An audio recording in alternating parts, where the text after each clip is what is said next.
Bismillahirrahmanirrahim. Assalamualaikum warahmatullahi wabarakatuh. Alhamdulillah. Alhamdulillahirabbil alamin wassalatu wassalamu ala asyrafil anbiya'i wal mursalin sayyidina wa maulana Muhammadin wa ala alihi wa sahbihi ajma'in. Amma ba'd. Rabbi shrah li sadri wa yassir li amri wahlul 'uqdatam min lisani yafqahu qawli. Hadirin rahimakumullah. Alhamdulillah kita sore hari ini telah memasuki Ramadan yang ke-20 ya. Dan insyaallah ini malam ini kita sudah masuk ke malam 21. Jadi kita sudah masuk 10 hari terakhir. Ini kalau dalam istilah Ramadan ini, istilah kita biasa kita sebut ini babak-babak final, semifinal dan final lah. Ini sudah terakhir. Biasanya ini makin berat tantangannya, ibarat jalan itu makin mendaki ya, tanjakan juga makin tajam ya, godaan juga makin besar karena kita sudah memasuki saat-saat yang sangat menentukan untuk kita meraih hasil ya, naiknya derajat iman dan takwa kita pada Allah SWT. Para santri pesantren At-Taqwa, para mahasiswa At-Taqwa College Depok, kemudian para pendengar Radio Dakta Bekasi, Radio RDI Malang, dan jamaah Masjid Al-Ihsan Jaga Permai Bekasi, dan juga para pemirsa dimanapun berada. Alhamdulillah, saya juga bersyukur kepada Allah SWT ya, acara Kurma Langka ini sudah masuk yang ke-20 ya hari ini. Jadi sekali lagi saya ingin mengingatkan bahwa tema besar kita adalah kiat ya, mendidik anak ya, sukses dunia akhirat. Itu tema besarnya. Jadi bagaimana kita mendidik itu di dunia sukses ya, fid dunya hasanah kan gitu ya. Tapi di akhirat juga sukses ya. Dan cara pandang kita orang muslim ini ya terhadap akhirat ini harus diutamakan. Wabtaghi fima atakallahu ad-daral akhirata wala tansa nasibaka minad dunya. Jadi kalau kita mendidik sekarang ini, orientasi kita akhirat itu yang paling penting. Ya, di akhirat maksudnya begini. Di akhirat ini kita dan keluarga kita ini selamat enggak gitu. Masuk surga enggak semuanya gitu. Sebab perintah Allah itu ya, perintah Allah, tujuan pendidikan dari keluarga ini adalah ku anfusakum ahlikum naro. Jadi kalau kita mau bicara pendidikan, yang pertama adalah kita harus tahu tujuannya ya. Tujuan pendidikan ini apa? Mendidik keluarga, mendidik anak ini tujuannya apa? Tujuannya selamat dunia akhirat. Yang lebih penting lagi selamat akhirat itu. Ya, sebab nanti mungkin ya di dunia ini akan banyak diuji oleh Allah, sehingga orang bisa menganggap wah di dunia kok dia tidak sukses ya gitu loh. Ya, biasanya orang menganggap sukses dunia itu ya sukses kedudukan ya, sukses materi gitu kan, sukses popularitas. Itu biasanya dianggap dia sukses dunia kan gitu. Kalau anaknya jadi presiden dikatakan oh ibunya sukses dong gitu kan. Anaknya jadi gubernur, anaknya jadi wali kota, itu dianggap sukses. Biasanya orang memandang begitu kan ya. Jadi sekarang ini orang mengejar 3 hal yang dianggap prestasi-prestasi pencapaian duniawi yang hebat gitu kan. 1 kekayaan ya, 2 kekuasaan, 3 popularitas ya. Itu tuh hadirin rahimakumullah begitu nih. Nah jadi kita harus luruskan dulu kalau begitu tentang makna sukses ini kan, makna kemajuan, makna kesuksesan hidup itu apa gitu. Itu dulu ya, ketika kita bicara kiat sukses mendidik anak dunia akhirat gitu kan. Kiat mendidik anak supaya sukses dunia akhirat itu. Nah, itu yang paling penting. Makanya topik kali ini gitu ya. Ketika topik ke-20 ini kita bahas mendidik anak sesuai dengan potensinya. Maka tentu kita membaca potensi anak gitu kan.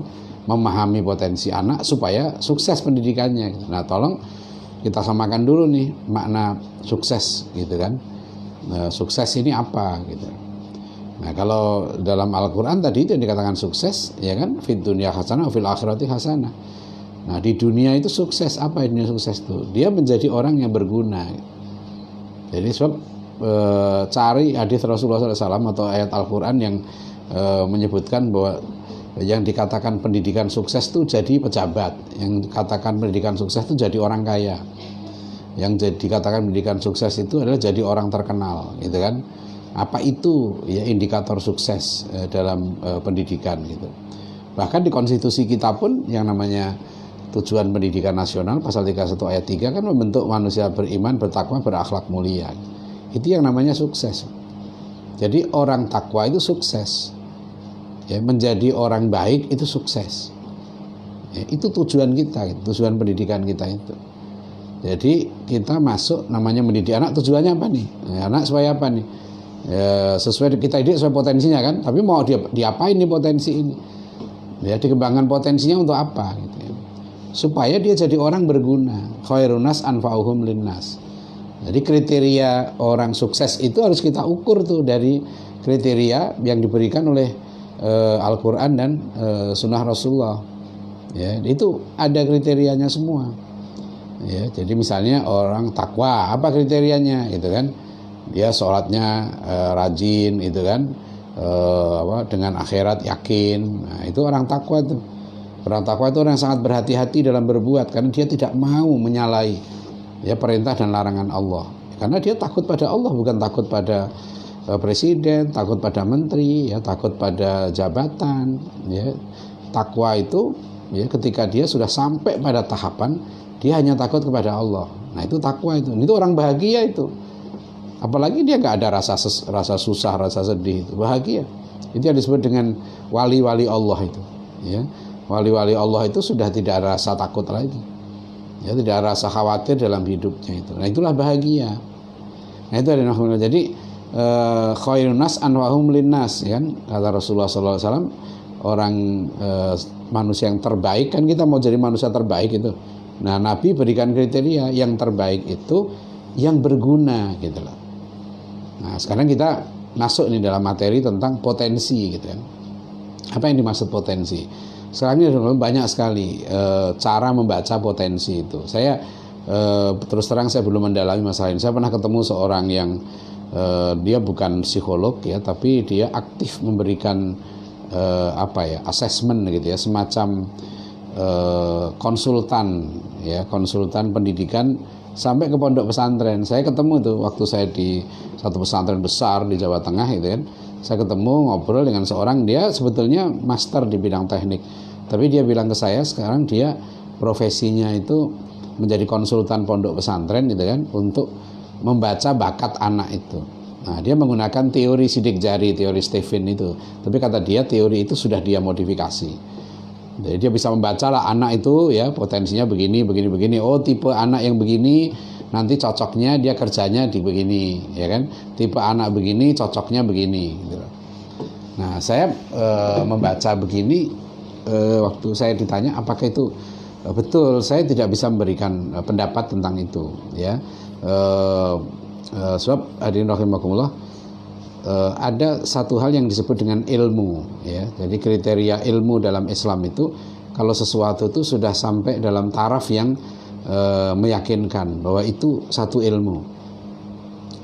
Itu ilmu namanya gitu ya. Nah, sekarang saya belum meneliti apakah teori ini tadi gitu ya, dikatakan teori tadi itu, teori sidik jari itu hasil risetnya seberapa. Oh, dia menggunakan misalnya riset empiris gitu ya, dia teliti sekian ribu. Nah, sekian ribu itu sudah memenuhi syarat belum untuk sampling gitu ya. Nah, sampling itu sendiri sudah pasti atau tidak gitu kan. Ya, kita pernah dihebohkan dengan soal quick count kan, tentang sampling hasil riset itu kan. Sekarang tiap orang melakukan riset kan harus sampling, dia nggak mungkin meneliti semua orang. Ya, dia akan meneliti orang itu begini-begini. Apa itu mungkin saja, saya tidak menafikan itu. Ya. Nah, tapi ada juga kan teori namanya multiple intelligences. Ada kecerdasan ini, kecerdasan intelektual, kecerdasan kinestetik, kecerdasan bahasa gitu ya. Nah, itu juga silahkan saja. Saya tidak menafikan teori-teori tersebut. Jadi kalau bagi saya Islam itu enak. Ya, selama ada konsep, ada teori yang tidak bertentangan ya dengan ajaran kita, bisa kita terima, apalagi itu hasil-hasil riset empiris. Nah, tapi cuma masalahnya begini, itu pasti atau tidak? Nah, itu lihat hasil risetnya. Ya, pasti atau tidak? Nah, itu kalau belum pasti, katakan belum pasti. Ya, misalnya tingkat kebenarannya ini sekian persen gitu kan. Bisa jadi nanti ada variabel-variabel dalam riset itu yang tidak terdeteksi. Jadi riset tentang perilaku manusia ini susah, ya. Kalau riset tentang tubuh manusia itu mudah. Sebagai contoh begini, ini bedanya di sana. Kalau riset perilaku gitu ya, riset dalam psikologi segala macam itu bisa riset perilaku. Itu kaitan manusia ini kan kompleks, ada kondisi jiwa itu begini. Biasanya kan kalau dalam riset pengaruh itu kan, pengaruh ini variabel, misalnya variabel bebasnya ini dengan variabel terikatnya begini. Pengaruh ini A, B, C terhadap C gitu kan. Nah itu seberapa besar pengaruhnya itu bisa dihitung secara statistik. Ya, tapi kalau saya ada mahasiswa yang meneliti begitu, saya senyum-senyum aja karena kita sudah tahu. Saya tanya itu pasti atau tidak. Sebab variabel yang lain penting gitu kan. Nah sekarang saya nggak ingin berpanjang di sini. Ya makanya, tapi ada satu teori yang sudah pasti gitu ya. Teori itu teori wahyu gitu. Apa itu misalnya? Teori Rasulullah SAW sudah menyebut An-nas ma'adin. Dalam sebuah hadis yang sahih ya, Rasulullah menyebutkan bahwa manusia itu barang tambang. Ya, kama'adhi dhab wal fiddah, seperti emas dan perak. Khiyarukum fil jahiliyah, khiyarukum fil Islam idza faqihu. Ya, jadi siapa yang terbaik kamu di masa jahiliyah itu akan menjadi yang terbaik di masa Islam. Idza faqihu ya, kalau dia faqih, ya dia berilmu itu. Jadi ternyata dari hadis Nabi ini cukup menarik ya, bahwa memang orang yang di masa jahiliyahnya kualitasnya emas gitu ya, ketika dia masuk Islam dia jadi emas juga. Itu yang terjadi ideal itu. Umar bin Khattab radhiyallahu anhu gitu kan, Khalid bin Walid ya, Abu Bakar As-Siddiq. Ini kan di masa jahiliyah dulu memang sudah kualitas emas. Utsman bin Affan memang kualitas emas. Ketika dia masuk Islam, ya, dia tetap emas. Bahkan semakin mengkilat emas itu, semakin bermakna, semakin kelihatan kelihatan keindahannya, ya. Atau fiddah, mungkin dia perak. Kan Allah menciptakan manusia ini macam-macam, maksudnya begitu loh. Nah, hidup ini bisa berjalan, gitu kan? Kalau semua potensi tadi itu yang diibaratkan Rasulullah seperti barang tambang itu ditempa, ya kan, dikembangkan, nanti ini istilah pendidikannya dia dididik gitu kan, sesuai dengan potensinya. Nah kita ketahui ini anak emas, perak, batu akik gitu kan, tembaga atau seng gitu loh. Ini semua barang bermanfaat nih.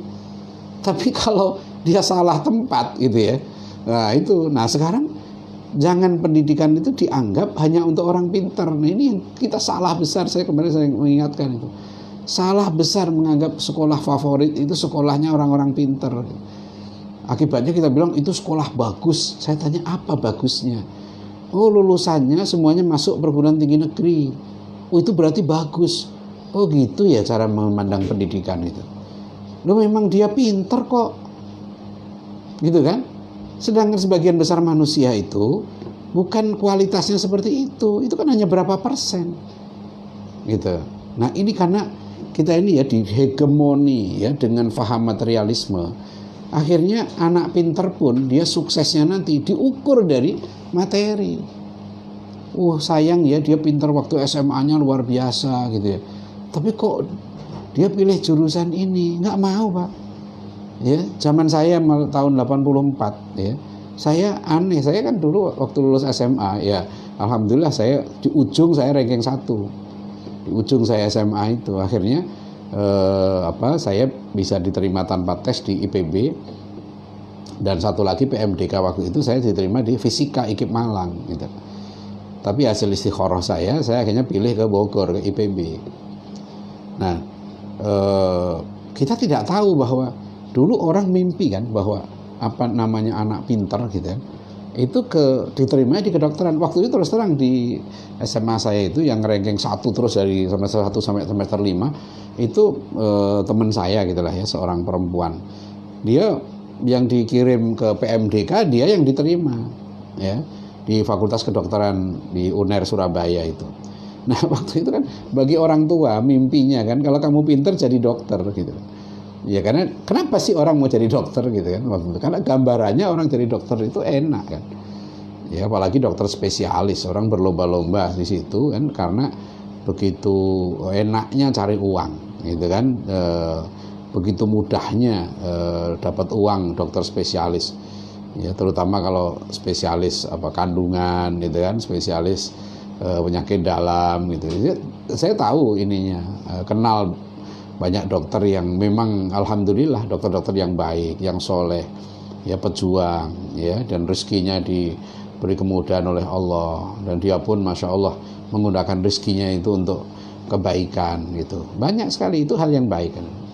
Tapi akhirnya dari cara pandang materialistik itu apa? Ya, orang tua memandang kalau anaknya pintar, gitu ya, kemudian loh, kamu pintar kok terus jadi guru, gitu ya, itu dianggap salah jurusan, gitu. Dianggap salah jurusan.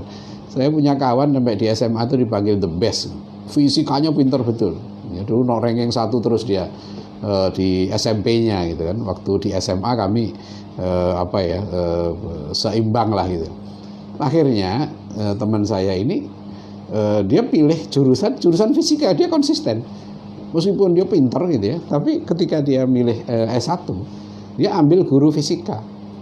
Dan alhamdulillah sekarang masih dia jadi guru fisika di satu kabupaten, orangnya baik, gitu ya, dan dia tahu mendidik anaknya dengan cara baik. Tapi dia tidak minder sebagai guru itu. Dia sebagai guru fisika. Saya dulu juga pilih mau jadi guru fisika, tapi akhirnya saya jadi guru biologi. Nah, jadi membaca potensi ini penting. Nah, secara umum saya membaca potensi ya menggunakan ini. Kalau saya baca secara umum itu, saya baca potensi anak itu begini. Dia masuk kategori emas dalam arti intelektualitasnya seberapa. Anak ini pintar nggak? Ya, so kalau dia emas, ya, dia pintar sekali. Wah, itu kita harus hati-hati.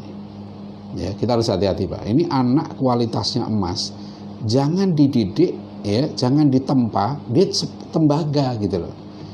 Akhirnya nanti potensi dia tidak muncul, gitu ya. Kemanfaatan dia tidak optimal. Nanti malah dia akan kalah dengan orang yang sebetulnya potensinya itu seng, ya, potensinya itu tembaga, gitu, kuningan, tapi dia ditempa dengan betul, dia berfungsi dengan betul, kan masing-masing ada fungsinya. Ada emas, gitu kan, tapi nggak digunakan apa-apa, untuk apa? Ya, nggak bermanfaat dia. Emas itu kan kalau di kita orang Islam sebetulnya kan untuk alat tukar mata uang, gitu. Karena jumlahnya sedikit, gitu kan, dan logam ini disebut dengan logam mulia. Nah, kalau emas itu disimpan saja, ya apa fungsinya? Jadinya apa fungsi emas itu? Ya. Nah, bandingkan dengan besi, gitu kan, tembaga, gitu kan, tapi dia manfaat. Nah, itu Rasulullah itu menekankan, ya, manusia itu manfaatkan sesuai dengan potensinya itu. Ya. Oh, dia potensinya batu akik. Wah, batu akik yang biasa-biasa, tapi ya kan, dia ditempa dengan betul, digunakan dengan betul, dia bermanfaat. Nilai dia di situ, nilai dia itu pada manfaat itu. Nah, di akhirat dia akan lebih unggul daripada yang sebetulnya potensinya emas atau platina tapi nggak termanfaatkan, gitu. Nah, secara aplikasi gimana? Secara aplikasi begini, ya, kalau anak kita itu pintar, ya, memang pintar betul, menurut saya, gitu, kita harus didik dia, arahkan dia untuk menjadi ilmuwan. Ya. Nah, ingat kembali kepada prinsip, ya, pendidikan Islam yang kemarin saya ringkaskan dari pemikiran Prof. Naqib Alatas, Profesor Wan Muhammad Nur, dan juga ada di kitab Imam Al-Ghazali Bidayatul Hidayah juga. Ya, prinsipnya kan 3. 1, ya, dahulukan adab sebelum ilmu. Ini basis ini. Sebab nanti orang mau ilmunya tinggi-tinggi, akhlaknya buruk, adabnya buruk, ini jangan. Ya, nanti dia akan menjadi orang yang merusak. Ya, orang ilmunya tinggi tapi jahat, itu merusak. Maka prinsip pertama, dahulukan adab sebelum ilmu. Ya, terutama di peringkat perguruan tinggi harus hati-hati betul nih. Ya, mendidik anak, ya, di perguruan tinggi itu aneh. Perguruan tinggi kita ini orang masuk daftar universitas itu nggak ditanya akhlaknya, nggak ditanya adabnya.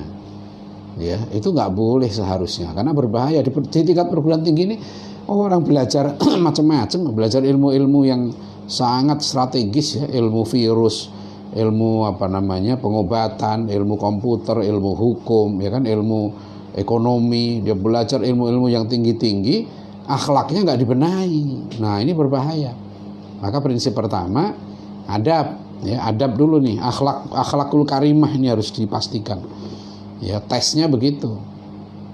Tadi saya talkshow dengan satu sekolah di Depok gitu kan, guru-gurunya ada yang bertanya, itu gimana ngetes adab akhlak? Kalau sekarang ya dengan wawancara anaknya, wawancara orang tuanya, yang kedua lacak track medsosnya itu. Ya ini insya Allah ketahuan di situ kan, status-statusnya yaitu di Facebooknya itu bisa dilihat. Biasanya sekarang anak sekarang biasanya punya itu. Nah kalau ditemukan hal-hal yang begini, buat komitmen, ya mau nggak memperbaiki ini ada kelemahan begini. Karena di sini yang paling penting pendidikan itu menekankan penanaman adab atau akhlakul karimah itu yang pertama. Yang kedua, utamakan ilmu yang fardu ain. Ya tadi pagi silahkan dilihat kuliahnya Dr. Muhammad Ardiansah tadi pagi, mudir pesantren At-Taqwa ini, tentang kitab Bidayatul Hidayah. Beliau nyinggung ini tadi pagi, Imam Al-Ghazali menyinggung ini, ya utamakan ilmu yang fardu ain, ya sebelum ilmu-ilmu yang lain, ya.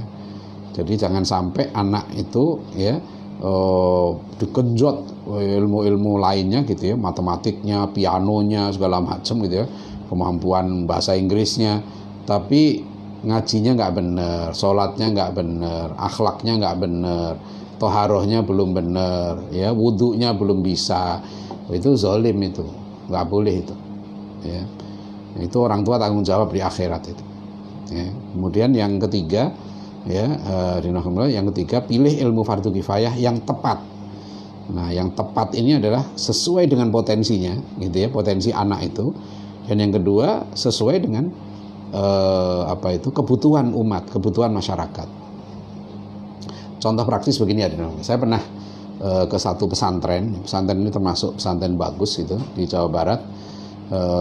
Kemudian diberitahu saya oleh murid-murid oleh ustadz-ustadznya, Pak Ustadz, pesantren ini ada beasiswa katanya untuk anak-anak yatim ya dari sebagian wilayah Indonesia, difokuskan ke sana. Terus nah anak-anak ini gitu ya, mereka ini tidak bayar seperti yang lain, karena yang lain itu kalau nggak salah SMP itu uang masuknya ketika itu ya 10 tahun yang lalu kira-kira itu sudah sekitar 10-15 juta gitu. Dan pesantren ini indah sekali, bagus sekali ya, 10 hektar luasnya itu. Nah kemudian yang lain santri-santri yang ini bayar, ada yang bayar puluhan juta uang masuknya gitu lah. Tapi yang anak-anak ini gitu ya, donatur di sekolah itu, di pesantren ini itu mensyaratkan harus ada anak yatim. Nah kata ustaznya, ini mereka susah gitu, mungkin kemampuan intelektualnya lemah, jadi kalau di kelas itu suka tidur gitu. Jadi kalau diajak mempelajari pelajaran-pelajaran itu susah, berat. Nah tapi mereka ini kalau futsal katanya, waduh jagoan semua mereka. Jadi kalau bermain futsal itu hebat mereka ini. Nah saya bilang ke mereka begini, kembalikan ke konsep pendidikan Islam itu. Ya pertama yang paling penting akhlaknya, anak-anaknya didik nih, akhlak adab di sini termasuk imannya ya, akidahnya, akhlaknya ini benerin dulu. Ya. Yang kedua yang fardu ainnya. Nah anak tingkat SMP ini apa yang fardu ain? Saya bilang kalau mereka ya dididik menjadi taruhlah dia secara intelektual lemah, tapi dia didik dia ngaji yang bagus, ya. Kalau dia ibadahnya bagus, sholatnya bagus, ngajinya bagus, ya akhlaknya bagus, plus dia punya life skill. Life skillnya apa? Olahraganya itu. Dia apa yang dia penting? Oh dia bisa misalnya futsalnya, main bolanya, ya dididik yang benar di situ, profesional. Ya, kalau lu datangkan di situ Ronaldo atau Messi gitu kan, atau Muhammad Salah atau Zidane ya, itu anunya lah ya, tingginya gitu. Supaya maksudnya datangkan pelatih yang benar gitu loh, guru yang benar di bidang itu. Didik dia yang benar. Ya. Nah, sehingga nanti anak-anak ini potensinya dikembangkan tapi fardu ainnya dapat gitu. Dia dapat nih anak ini, insya Allah dia balik ke kampungnya gitu ya, dia jadi orang bermanfaat. Ya, atau misalnya bela dirinya, wah dia bagus ini bela dirinya, ya. Jadi kembangkan itu bela dirinya sampai dia bisa menjadi pelatih. Ya. Nah kalau dia jadi pelatih silat, pelatih misalnya karate atau pelatih taekwondo atau gitu kan, dia ngajinya bagus, akhlaknya bagus, dia akan berguna bagi masyarakat itu. Nah begitu tuh. Jadi kalau menurut saya, kalau anak itu ya dikasih oleh Allah potensinya itu tidak terlalu cerdas, itu ringan sebetulnya amanahnya, lebih enak. Dia jadi orang bermanfaat aja yang penting itu sudah sudah tercapai target pendidikan yang ideal itu.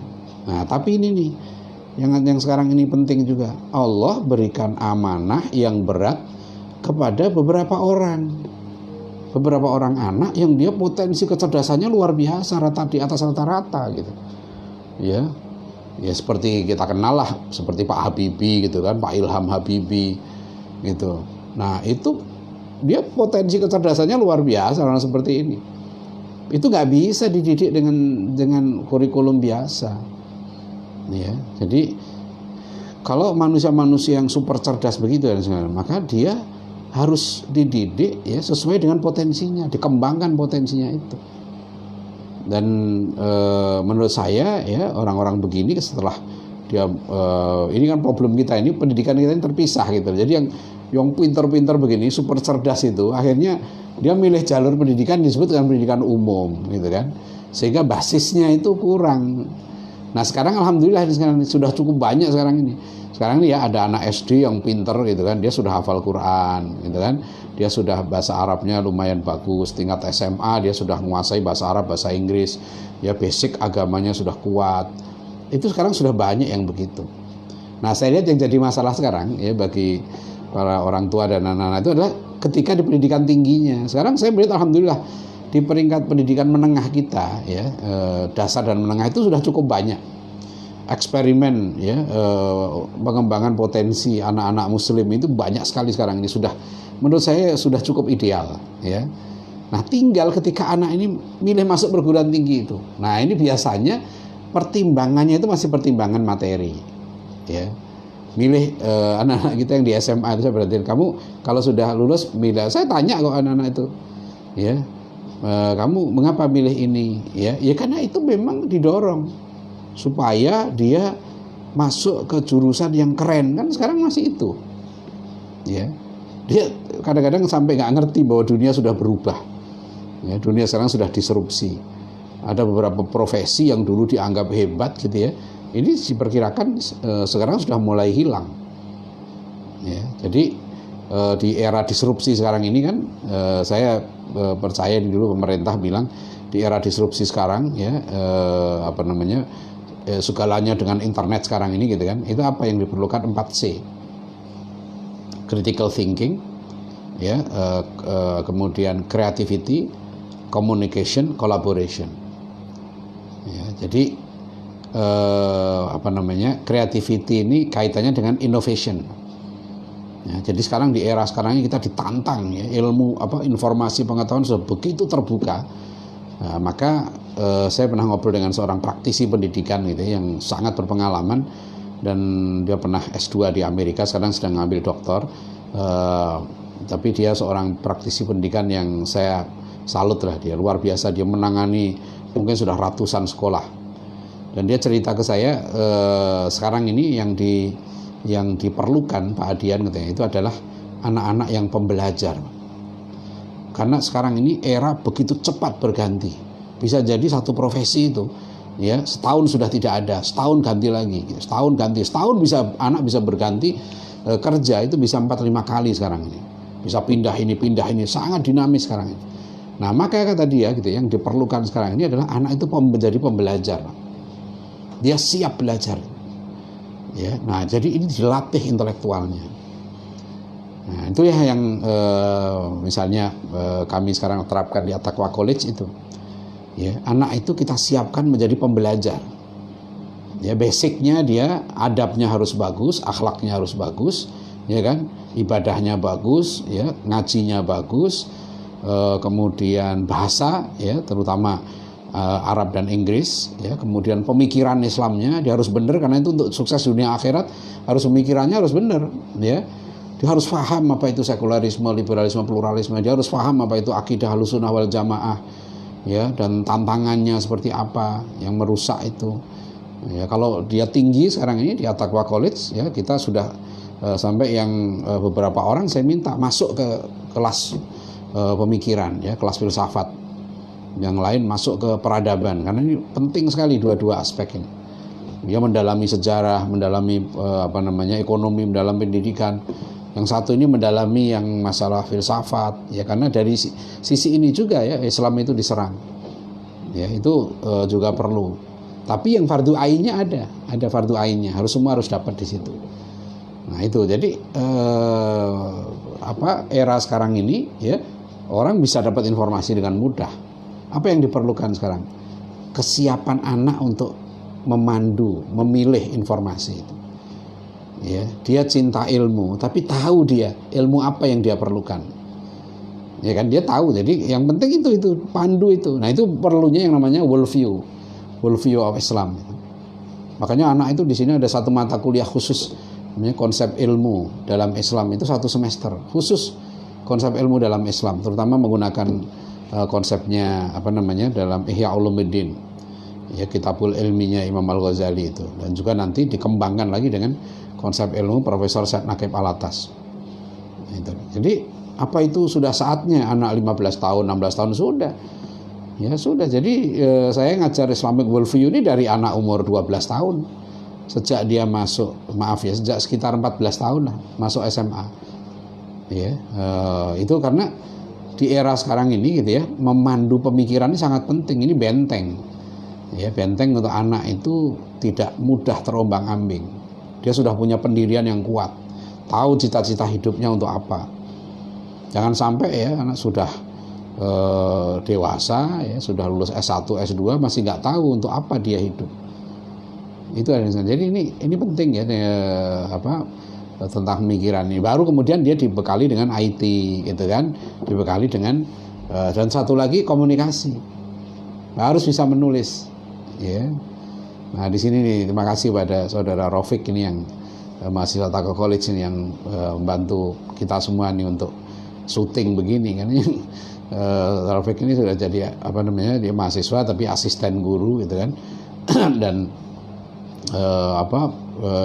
pinter dalam membuat video dan seterusnya gitu kan. Itu kita tekankan di situ. Alhamdulillah itu. Nah itu jadi tadi kembali ke tema kita ya. Jadi kita alhamdulillah ya, yang paling penting persiapan kita dalam mendidik ini adalah kita mendidik sebaik-baiknya sehingga menyiapkan generasi ini menjadi generasi terbaik. Ya 2045 itu menjadi target ancer-ancer kita lah. Ya lahirnya satu generasi baru yang unggul gitu. Jadi jangan jomplang lah ya, kalau kita kenal generasi 45, lihat kan sosok generasi 1945 itu kan tokoh-tokohnya itu kan Bung Karno, Bung Hatta, Haji Agus Salim gitu loh. Ya Kasman Singodimedjo, Kiai Haji Hasyim Asy'ari, Kiai Haji Wahid Hasyim, Ki Bagus Hadikusumo, Kiai Haji Ahmad Dahlan, Panglima Sudirman gitu. Kita Masya Allah kita lihat ya tokoh-tokoh kita itu kelas dunia waktu itu Pak. Ya tokoh-tokoh itu kelas dunia betul ya. Pendidikan mereka di mana dididiknya gitu. Mereka Pak Natsir itu dia lulus SMA saja, SMA di Bandung itu. Tapi dia dididik langsung oleh Hasan, oleh Haji Agus Salim, oleh Syekh Ahmad Surkati, ulama dari Sudan. Itu guru-guru Pak Natsir. Jangan lihat pendidikan formalnya hanya SMA. Jangan lihat Buya Hamka itu otodidak. Saya mengkritik itu. Buya Hamka bukan otodidak. Buya Hamka itu dididik sejak kecil oleh ayahnya sendiri yang ulama terkenal. Kemudian beliau belajar lagi misalnya akidah dengan Buya Malik Ahmad, Buya Sultan Mansur. Ya, beliau belajar sosiologi dengan tokoh sosiolog Jogja itu terkenal itu. Ya, beliau juga belajar ke Mekah. Ya, ketemu Haji Agus Salim di situ. Ya, jadi ulama kita dulu itu belajar langsung dengan guru-guru yang hebat. Ya, jadi sekarang lucu kadang-kadang orang tua ini nggak ngerti anaknya itu dididik oleh siapa, gurunya siapa nggak tahu. Pokoknya taunya itu kan sekolahnya bagus. Taunya kan itu pesantrennya bagus, itu kampusnya terkenal, akreditasinya A. Itu saya udah 10 tahun ya, maaf ya mimpin program doktor pendidikan Islam itu sudah 2 kali menjalani akreditasi itu. Jadi saya tahu, oh ini ya, jadi kampus itu akhirnya dapat A, dapat B, nilainya itu kriterianya ini gitu. Ya. Tapi apakah misalnya berapa jumlah profesornya, berapa jumlah lektor kepala, berapa jumlah jurnal yang diterbitkan, berapa jumlah hibah, masa tunggu, masa kerja, kriterianya itu. Apakah dosen-dosennya orang soleh? Apakah dosen-dosennya itu mengajarkan anaknya menjadi orang takwa? Ya, itu apakah dihitung? Ya, saya tidak menafikan kita penting. Saya belajar juga. Waktu di ISTAK itu saya belajar falsafah Yunani, ya Greek filosofi itu dengan profesor Belanda, Profesor Paul Letting. Ya, saya belajar bahasa Latin 3 semester di ISTAK itu dengan Profesor Paul Letting juga. 3 semester saya belajar bahasa Latin. Ya, jadi kita tidak a priori bahwa kita nggak boleh belajar sama orang Barat, tidak. Tapi belajar apa? Ya, dan untuk apa belajar itu? Ya, itu perlu, karena studi saya kan tentang waktu itu saya nulis disertasi tentang teologi Katolik, jadi saya perlu bahasa ini. Ya, nah, demikian dari mulai. Jadi saya simpulkan ya materi kita pada pertemuan ke-20 ini adalah mendidik anak sesuai dengan potensinya. Potensi anak itu saya berpegang ya. Yang penting ada sekalian. Silahkan anak itu ada yang bilang ini potensinya nanti jadi dokter, potensi jadi ini karena dia begini, itu saya tidak menafikan itu, tapi jangan melanggar prinsip-prinsip pendidikan Islam. Yang penting anak jadi orang baik, anak itu disiapkan jadi pejuang, silahkan. Dan kalau dia pinter ya, arahkan dia jadi ulama, jadi pemimpin umat ya. Usahakan dia tidak hanya menguasai satu bidang ilmu ya.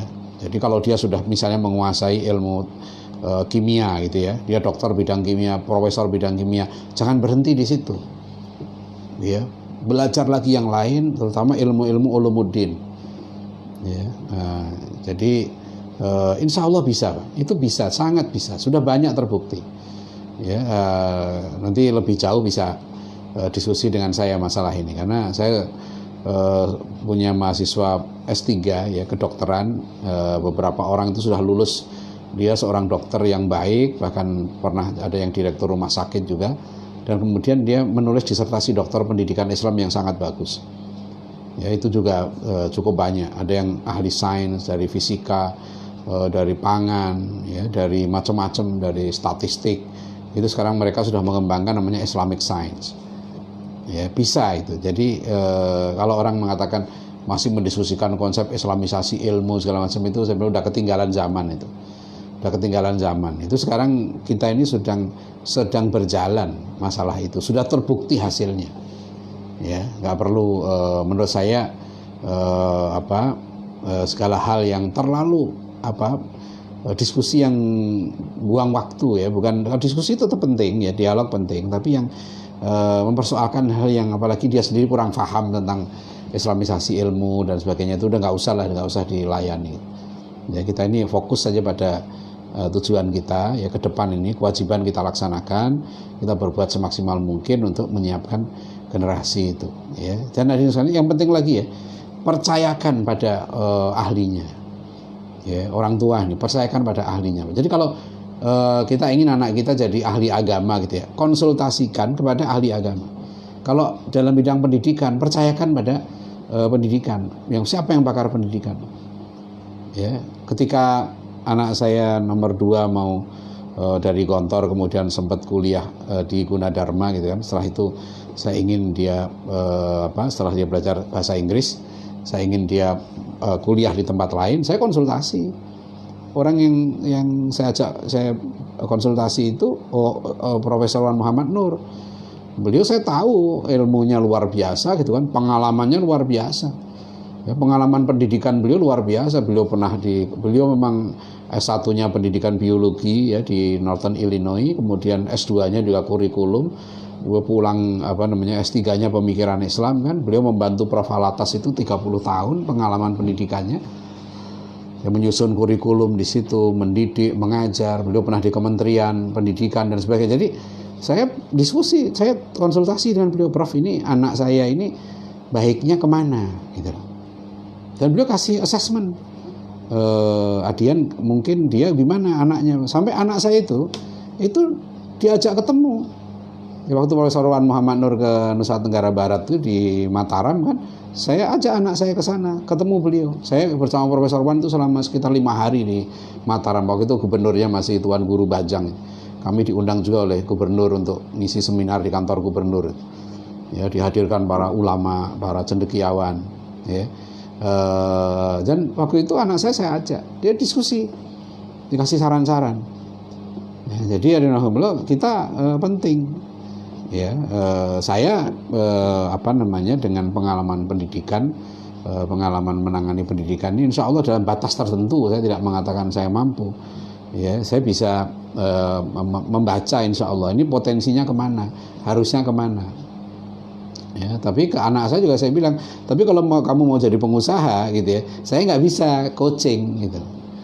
Ya, tapi bagaimana melatih orang gitu ya, mendidik orang menjadi intelektual gitu ya, menjadi sampai dia bisa menulis yang baik, insya Allah saya bisa sampai di situ itu, karena bidang saya itu gitu. Tapi kalau anak saya didik ya jadi pengusaha, saya nggak bisa, saya angkat tangan, saya serahkan ke teman saya yang ahlinya itu.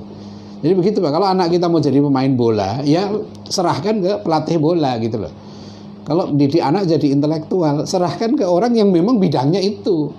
Gitu loh. Kalau anak kita mau jadi mau jadi petinju, ya serahkan ke ahli tinjunya itu. Gitu. Jadi anak kita mau jadi ahli Al-Quran, didik jadi bidang Al-Quran di situ, ya serahkan ke ulama yang ahli Quran. Gitu.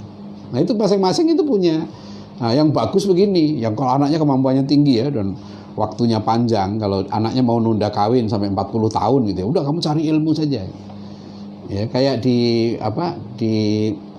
pesantrennya Syekh Muhammad Alawi Al-Maliki itu di Mekah itu, saya tanya kepada Ustadz Ihya Ulumuddin, kan beliau perwakilan yang di Indonesia, ABI kami dipanggil oleh santri-santrinya itu. Ustadz itu kalau dari aliyah ke pesantrennya Syekh Alawi Al-Maliki berapa tahun? 15 tahun. 15 tahun itu nggak ada gelar, nggak ada. Tapi memang alumninya itu hebat-hebat kan, Buya Yahya, Gus Najih Maimun, ya, Lutfi Basori, itu banyak ulama-ulama di Indonesia ini gitu. Itu alumni dari Syekh Alawi Maliki ini. Jadi saya bayangkan sabar ya, lulus aliyah, dididik 15 tahun, nggak pakai gelar. Nah, tapi kalau percaya di situ, ya kan, percaya dan sabar di situ, insya Allah jadi.